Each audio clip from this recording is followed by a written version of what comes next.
So this divine feminine embodiment shit that I've been working on is real. It's for real. Hi, my name is Katie. I'm a workaholic. I have been repressing my emotions as a Gemini moon conjunct Chiron opposite Saturn person my entire fucking life. Whether it be with activities, people, drugs, food. Oh my God, Mars and Taurus. I love food. Okay. Listen, the divine feminine work is done in the yin, in the silence, in the dark, in the flow, in the slowness, in the receiving, in the magnetism. And it's really hard mentally switching out of dopamine-based movement into oxytocin-based movement and not uncover a bunch of shame. I'm going to try to describe what it's like switching from a dopamine-based mind to an oxytocin-based mind. It feels so guilty. Like, I will never be as productive as I was in my masculine. Like, I will never hit the same marks. There was a certain comfort in feeling like being that regimental brought me safety. Like, I thought that it was. But here's the thing. I've never been more broke. I've never had the least amount of traction, followers, attention online. It was pulling all the energy out of me instead of putting energy into me. So the second I started doing work silently, coming more inward, not forcing myself to produce every day, everything started to turn around. But in your head, you feel so bad in the transitional periods. Any fucking time you've ever been called lazy or been treated like you didn't matter or been treated like you needed to earn your affection. I was in a performative-based relationship with my mother and my ex-husband. There were two major relationships in my life. I have a very transactional love. And I'm feeding myself unconditional love, probably for the first time in this way, the way I am with being present with all of my feelings and allowing myself to ebb and flow instead of forcing myself to be the same every day, to perform, to work, to produce. Instead, I'm waiting until my cup is full, and I'm not producing from an empty cup or a half full cup. I'm producing when my cup is full and overabundant, and I'm feeling much more, my nervous system is more regulated, but my brain is still tripping right now.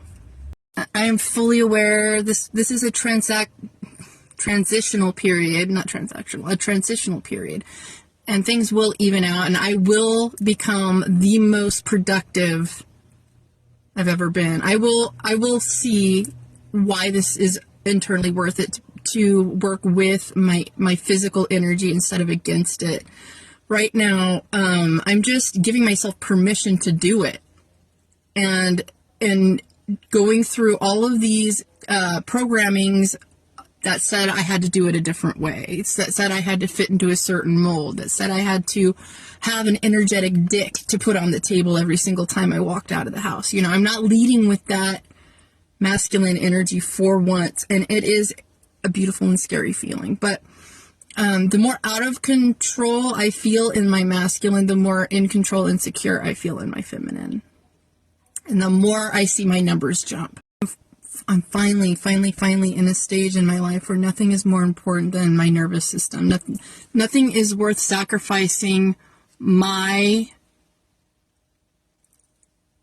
peace. Nothing is worth sacrificing my inner balance over. Nothing is worth depleting myself over. So as I continue on this road, we're going to find out what flexing this muscle feels like and really get into it and keep trusting.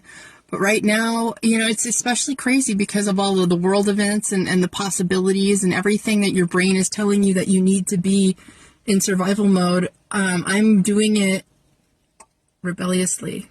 I am forcing myself to do this in a feminine way and be resourced from that space instead of trying to kick everybody's ass and be a by being a man, I mean, like, I was raised to be the masculine in my family home growing up as a kid.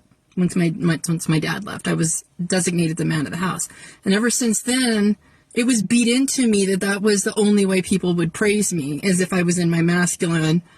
So I was there for a really long time, and my body was wrecked horribly with endometriosis. And I'm not only reprogramming my hormones on my own, but my mental health and my spiritual health, my physical health, all in tune at the same time. That's what I do here.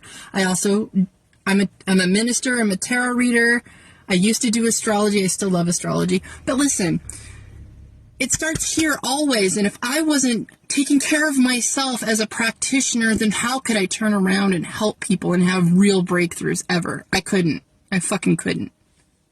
I got to get into my job right now, but I just want to just tell you a little bit about the work that I'm doing internally every single fucking moment of every fucking day, so that I can turn around and be more present for you in your stages that you need someone like me in.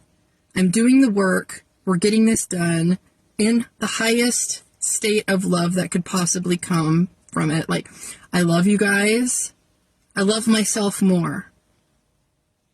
You'll never find a practitioner who takes better care of themselves. Maybe you will. I take real damn good care of myself, though, and I love myself dearly. So if my nervous system is important to me, you know that when you step into my space as a healer, we do some good work. Anyway, I gotta go. I love you guys. Let's work together.